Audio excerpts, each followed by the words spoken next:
آداب دوستو، سخن میں خوش آمدید۔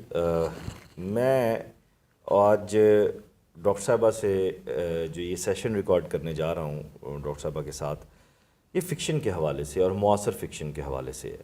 میں یہ سمجھتا ہوں کہ ایک تخلیق کار اپنے اندر جتنا بڑا تخلیق کار ہوتا ہے اتنا ہی ناقدانہ ظرف بھی رکھتا ہے، اور اس کی نظر اور اس کا جو شعور ہوتا ہے، نقدی شعور، وہ بھی اتنا ہی بالغ ہوتا ہے جتنا اس کی اپنی تخلیق ہوتی ہے۔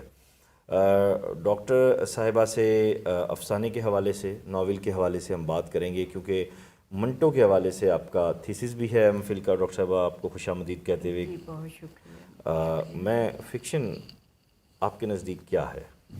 دیکھیے، فکشن اور جو حالات و واقعات کا بیان ہے، اخبار کی خبر اور ادب میں یہ فرق ہے کہ ادب میں تجربہ، شدت اور تفہیم ہوتی ہے، اور جب تک یہ چیزیں اس کے اندر نہیں آتی وہ ادب کا روپ اختیار نہیں کر سکتا۔ ادب کے لیے جو یہ ایک خیال کیا جاتا ہے کہ وہ معاشرے کا عکاس ہوتا ہے، اس کی تطہیر ہوتا ہے، اس کو پیش کرتا ہے، اور اس کے لیے لیکن ادب جو ہے بنیادی طور پر نہ ہی کسی پیغام کا وہ ہے کہ وہ کوئی پیغام دے، نہ ہی اس کا منصب یہ ہے کہ وہ کسی خاص مقصد یا فلسفے کو پیش کرے، نہ ہی اس کا یہ مقصد ہے کہ وہ کسی خاص تاریخی پس منظر کو یا سماج کو پیش کرے۔ وہ ان تمام چیزوں سے جڑے ہوئے فرد کو پیش کرتا ہے، اور جب وہ ان سب چیزوں سے جڑے ہوئے فرد کی زندگی کو پیش کرتا ہے، اس کے حالات و واقعات کو پیش کرتا ہے، اس کے دکھ درد کو پیش کرتا ہے، اس پر گزرنے والے تمام جو کیفیات اور احساسات ہیں انہیں پیش کرتا ہے، تو دراصل ادب کا موضوع یا ادب کا مقصد جو ہے اس فرد کی زندگی کے حالات و واقعات، اس فرد کے جذبات و احساسات کو سامنے لانا۔ واہ واہ! اب ایسے میں جو بنانا ہے جسے ہم فکشن کہتے ہیں، میرے نزدیک تو بنانا ہی فکشن کہلاتا ہے۔ کہانی کا جو اصل تاثر ہے وہ تو وہی ہے کہ جو آ رہی ہے اتر رہی ہے، جو کرافٹنگ ہے میری کم علمی کے مطابق وہ فکشن کہلاتا ہے۔ تو کیا کہانی کے ساتھ آج بڑا ایک چلن چلا ہوا ہے جی یہ فکشن نگار ہے، یہ فکشن بنا یا نہیں بنا، کوئی یہ نہیں کہتا یہ کہانی بنی یا نہیں بنی، یہ کہانی نگار ہے، یہ کیا چلن عام ہو چکا ہے؟ دیکھیے، کہانیاں وہی سات ہیں ہوں جو ہر پھر کے بیان ہوتی ہیں۔ ہوں انسان ابتدا سے لے کر جب تک کہ وہ اس کا یہ کائنات موجود رہے گی، اس کا رویہ، اس کا انداز، اس کے جذبات، احساسات، اس کا ہنسنا، اس کا رونا، اس کا دل ٹوٹنا، اس کی محبت، اس کی نفرت، اس میں کوئی خاص تبدیلی نہیں آنے والی۔ ہوں صرف یہ ہے کہ اس کو پیشکش کا طریقہ کیا ہے، ہوں اس کو سامنے لانے کا کیا انداز ہونا چاہیے۔ ہوں اور جہاں تک فکشن کی بات ہے، یہ مطلب نہیں ہے کہ آپ کوئی خاص کرافٹ لے لیں یا کوئی خاص پلاننگ کریں یا کوئی ڈرافٹنگ کریں۔ یہ ڈرافٹنگ یا پلاننگ یا یہ اگر ہوتا کہ ہم نے لکھتے وقت کسی خاص ڈرافٹنگ کو سامنے رکھنا ہے یا کسی خاص نظریے کو سامنے رکھنا ہے یا کسی خاص تکنیک کو سامنے رکھنا ہے، تو پھر یہ ہمارے بڑے بڑے جو نام ہیں، وارث شاہ ہے، بابا فرید ہیں، یہ کبھی نہ ہوتے۔ واہ واہ واہ واہ واہ واہ واہ واہ واہ واہ! بلکہ ادب کو سامنے رکھ کر تنقید نگار جو ہے اس میں سے ڈرافٹنگ یا اس میں سے تکنیک یا اس میں سے ادب کے یا فکشن کے یا شاعری کے جو اصول ہیں وہ اخذ کرتا ہے۔ یہاں ایک اہم سوال میرے ذہن میں آ رہا ہے۔ نمبر ایک، کیا آپ کے نزدیک آج فکشن لکھا جا رہا ہے، افسانہ لکھا جا رہا ہے؟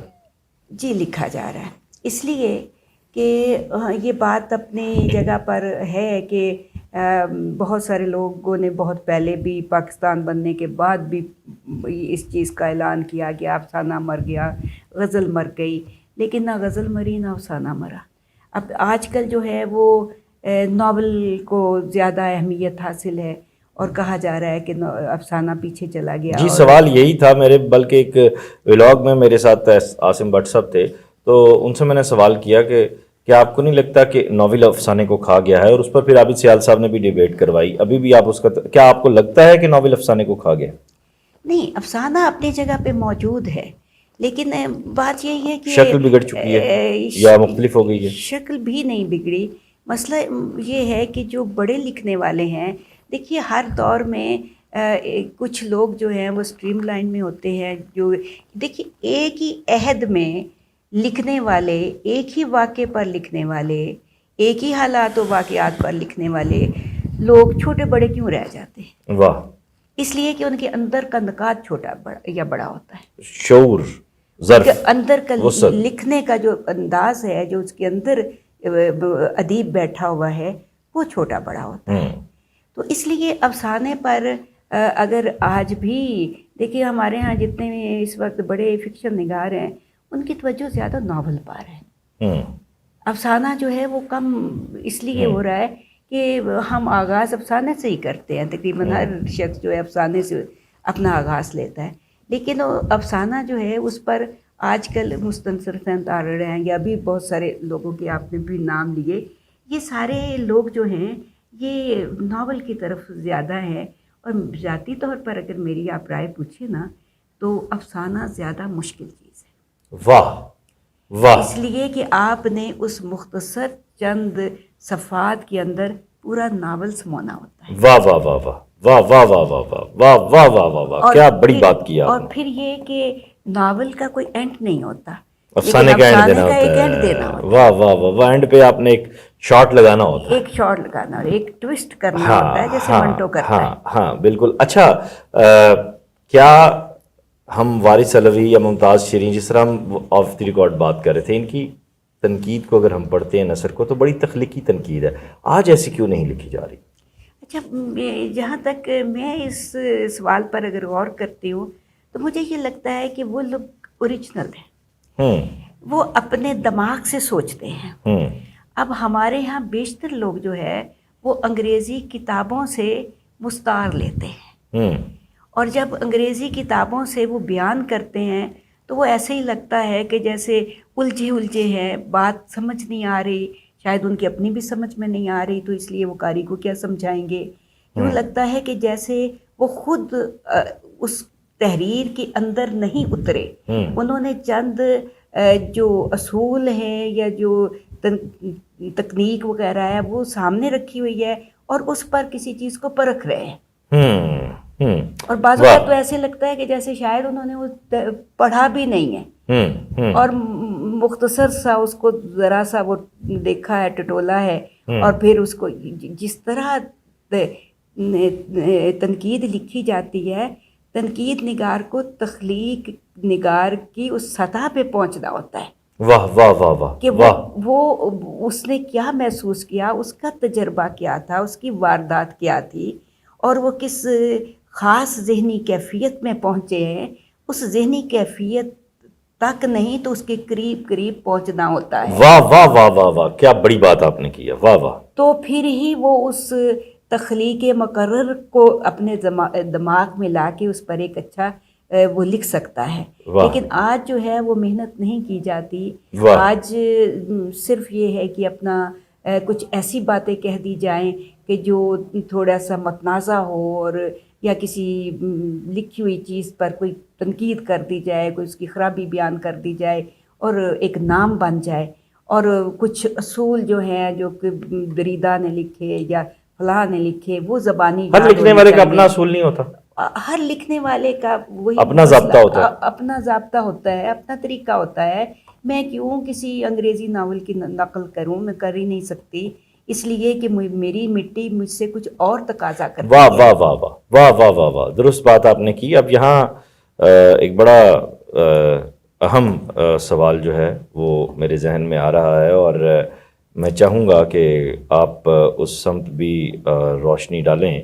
ہمارا جو ناول نگار ہے یا ہمارا جو کہانی کار ہے اردو کا، آج ہم 21ویں دہائی کے پہلے حصے کو مکمل کرنے جا رہے ہیں. 2025 سر پہ آیا کھڑا ہے انشاءاللہ. تو آج بھی ہم تقسیم کو لکھ رہے ہیں، آج بھی ہم سیکس کو لکھ رہے ہیں، آج بھی ہم مذہب کو لکھ رہے ہیں، یا پھر کہیں پہ سیاست کا چلن آ جائے. لیکن کیا اردو میں ایک رومانوی اصلاحی ناولوں کا دور تھا، اس کے بعد پھر آپ کے پاس فکشن کا دور آیا، اس زمانے میں ناول لکھے گئے، اس کے بعد آج اب آپ ایک نئی فکشن کے تیسرے یا چوتھے عہد میں داخل ہو رہے ہیں، تب بھی آپ وہیں کے وہیں ان موضوعات پہ کھڑے ہیں. کیا آپ کے پاس موضوع ختم ہو گیا؟ دیکھیے، موضوع پہلے بھی بات ہوئی کہ کہانیاں وہی ہیں جو ہر پھر کے بیان ہوتی ہیں. ان کو بیان کرنے کا طریقہ، آپ کا زاویہ نگاہ، آپ کا ان کے ساتھ لیو کرنا اور ان کے ساتھ رہنا، بسر کرنا جو ہے اس کہانی کا کی حیثیت جو ہے تبدیل کر دیتا ہے.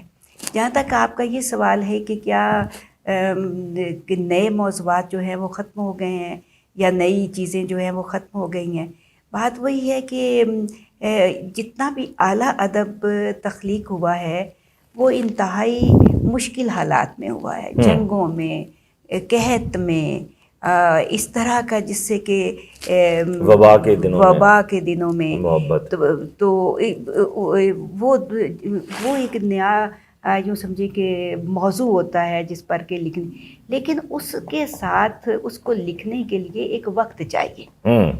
آپ اتنی جلدی، ابھی یہ جو کرونا وغیرہ کا ہوا ہے، اتنی جلدی آپ اس پر نہیں لکھ سکتے. شاعری میں تو ہو سکتا ہے لیکن فکشن میں نہیں ہوتا. نہیں، فاطمہ الوی صاحبہ نے ایک ڈائری لکھی ہے اس میں وبا کے دنوں کے حوالے سے. یہ اب درست کہہ رہی ہیں کہ فکشن پہ اتنی جلدی نہیں ہو سکتا. لیکن اگر ہم مستقبل میں دیکھیں، اس وقت جو مختلف تھیوریز نے افسانے کے حوالے سے جنم لیا، جس میں علامت تھی، بیانیہ تھا، مطلب اور بھی بہت ساری چیزیں تھیں، ناول میں بھی وہ چیزیں آئیں.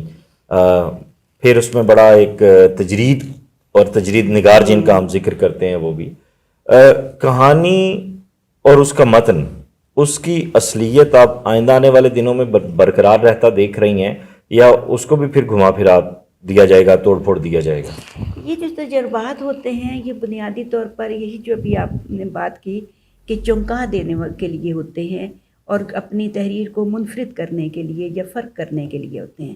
لیکن کہانی کا تار جو ہے وہ اس میں سے اگر ٹوٹ جائے گا تو عام قاری کی دلچسپی بھی ختم ہو جائے گی. آپ نے فکشن میں جہاں ٹھیک ہے، رشید احمد صدیقی نے لکھا تھا کہ جب ان پر اعتراض کیا گیا کہ ان کی جو تحریریں ہیں وہ ابلاغ نہیں کرتی یا گونگی ہوتی ہیں، تو انہوں نے کہا تھا کہ کیا ضروری ہے کہ ہم صرف جوہلا کے لیے لکھیں، ہم اپنے جیسے لوگوں کے لیے بھی لکھ سکتے ہیں. لیکن یہ ہے کہ اس میں ایک عام قاری کو پیش نظر رکھنا ضروری ہے کہ جس میں آپ کی تحریر صرف محدود نہ رہ جائے، صرف چند لوگوں تک نہ رہے، کیونکہ صرف آپ نے یہی نہیں کرنا کہ ایک اعلیٰ موضوع پر اعلیٰ تحریر تو آپ نے لکھ دی، لیکن آپ نے اس کے ساتھ ساتھ قاری کی کسی حد تک تربیت بھی کرنی ہے. تو اس کی دلچسپی یا اس کا بھی خیال رکھنا ہے کہ وہ آپ کو پڑھے. اسی لیے جب یہ اس پہ آتا ہے کہ یہ جو ہمارے یہاں پاپولر ادب لکھا جاتا ہے، تو میں کہتی ہوں کہ وہ بھی اپنا کام کر رہے ہیں. کم از کم جب ہم پڑھنا شروع کرتے ہیں، پاپولر ادب لکھنا زیادہ مشکل کام نہیں ہے. جب ہم پڑھنا شروع کرتے ہیں تو پاپولر ادب ہی پڑھتے ہیں. اب دیکھیں، اب پاپولر ادب کی اب میں بات کروں تو کیسے کیسے ناول نگار رہے ہیں. ٹھیک ہے، اور میرے ذہن میں اس وقت اسلم رائی کو ہی چلے لے لیں، ٹھیک ہے، اور نسیم حجازی کو تو چلیں ایک سائڈ پہ چھوڑ دیں. ان کے ساتھ کیسے کیسے لوگ رہے ہیں، اور انہوں نے 400 ناول لکھا ہے. چلے ایم اے راحت کو لے لیں، ٹھیک ہے، 400 500 ناول لکھا ہے. تو اتنا لکھنا خالہ جی کا گھر تو نہیں ہے نا. ہاں، یا کچھ خواتین ہیں وہ بھی لکھتی رہی. ہاں، خاتون، بانو خاتون، اور وہ رضیہ بٹ، ہاں جی، رضیہ بٹ، اور یہ سب. تو ان کے جملوں میں کاٹ بھی بڑی بڑی ہوتی تھی اور بڑی بڑی گہرائی اور بصیرت بھی ہوتی تھی. پاپولر فکشن اٹ سیلف ایک بہت بڑا ایک ڈائلما ہے، ایک بہت بڑا ایک پازیٹیو بھی چیز ہے میرے نزدیک. تو وہ ایک تربیت گاہ ہے، اور ہم سب اسی سے شروع کرتے ہیں. بالکل ایسے ہے. اور پھر ہمیں یہ احساس ہوتا ہے کہ نہیں، ہمیں کوئی زیادہ سنجیدہ تحریر پڑھنی چاہیے، تو بتدریج ہم آگے بڑھتے ہیں. ایک دم مشکل چیز جو ہے وہ ہمیں بھگا دیتی ہے قاری کو بھی. تو بعض ناول اب ہمارے ہاں ایسے لکھے جا رہے ہیں کہ جو لگتا ہے کہ دانستہ اس کو گنجلک کیا جا رہا ہے، ہاں، تاکہ قاری جو ہے وہ سمجھ نہ سکے اور کہے کہ بہت اعلیٰ چیز ہے جو میری سمجھ اور میری سوچ سے بہت اوپر ہے. صحیح. تو میرے خیال کے مطابق ٹھیک ہے، مجھ پہ بھی یہ اعتراض کیا جاتا ہے کہ میں زبان کو کچھ ایسا استعمال کرتی ہوں جو آپ قاری نہیں سمجھ سکتا، لیکن یہ دانستہ ہو سکتا ہے. جیسے آپ نے پہلے کہا کہ وہ زبان جو مر رہی ہے، وہ الفاظ جو مر رہے ہیں، وہ مائیے، ٹپے، خان جو کہ ہماری اگلی نسلیں نہیں جان پائیں گی، ان کو ایک محفوظ کرنے کا بھی ایک طریقہ ہے. اور چونکہ ایک خاص ثقافت کو پیش کیا جا رہا ہے تو وہ ثقافت کا حصہ ہے، اس لیے وہ ایک لکھنے والے کی مجبوری بھی ہو جاتی ہے کہ اسی اب ایک دیکھیے ایک ان پڑھ دیہاتی عورت ہے جس نے کہ تہمت باندھی ہوئی ہے، اب اس کو آپ ایک بڑی اس میں اردو کی نستعلیق اردو میں اس سے کوئی آپ ڈائلاگ بلواتے ہیں تو اس کی شخصیت کی نفی ہے، ختم ہو جائے. بالکل درست بات آپ نے کی.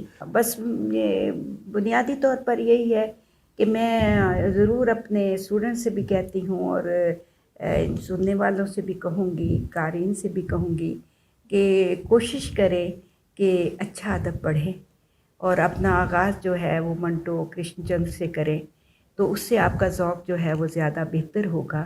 اور کبھی بھی اس پر سمجھوتا نہ کریں کہ چونکہ آپ کے دوست یہ چیز پڑھتے ہیں تو آپ بھی اسے ضرور پڑھیں. اور لکھنے والوں کے لیے میں یہ کہوں گی کہ لکھنا جو ہے وہ ایک ریاضت کا کام ہے. جس طرح کہ ایک گانے والا ریاض کرتا ہے روزانہ اور پھر بتدریج اس کے سروں میں جو ہے وہ نکھار پیدا ہوتا ہے، اسی طرح آپ کی تحریر ہر چیز چھپنے کے لیے نہیں ہوتی. بالکل. واہ واہ واہ واہ واہ واہ. آپ کے اپنی اس کے لیے ریاضت کے لیے یا مشق کے لیے بہت کچھ ہم لکھتے ہیں. کیا بات ہے. اور وہ مشق جو ہے اپنے لکھے پر بار بار غور کریں، بار بار اسے پڑھیں. اور اسد محمد خان نے کہا تھا کہ میں اپنا ایک افسانہ لکھتا ہوں، پھر 1 سال اس کو رکھ دیتا ہوں اور سال کے بعد دوبارہ دیکھتا ہوں. تو کبھی یہ کوشش نہ کرے کہ فلاں کی تحریر بھی تو ادبی رسالے میں چھپ گئی، میری بھی چھپ جائے گی. یہ کوئی معیار نہیں ہے، بلکہ آپ کو ہمیشہ جو جگہ خالی ہوتی ہے وہ اوپر ہوتی ہے، باقی کسی زینے پر جگہ خالی نہیں ہوتی. صحیح. تو صحیح. آپ کو نظر اوپر رکھنی چاہیے کہ اس کے بعد یہ ہے کہ آپ کم از کم 2، 3، 4 زینے تک جائیں گے. صحیح. لیکن اگر آپ توقع ہی آدھ سیر کی رکھیں گے تو پھر آپ کو پاؤ ملے گا، اگر سیر کی رکھیں گے تو پھر آدھ کلو ملے گا. بہت شکریہ آپ کا. اور ان باتوں کے بعد کوئی بات نہیں ہونی چاہیے. میرے نزدیک میں ان کو بسر کروں گا بہت سے دن، اور یہ میرے ساتھ رہے گی یہ گفتگو.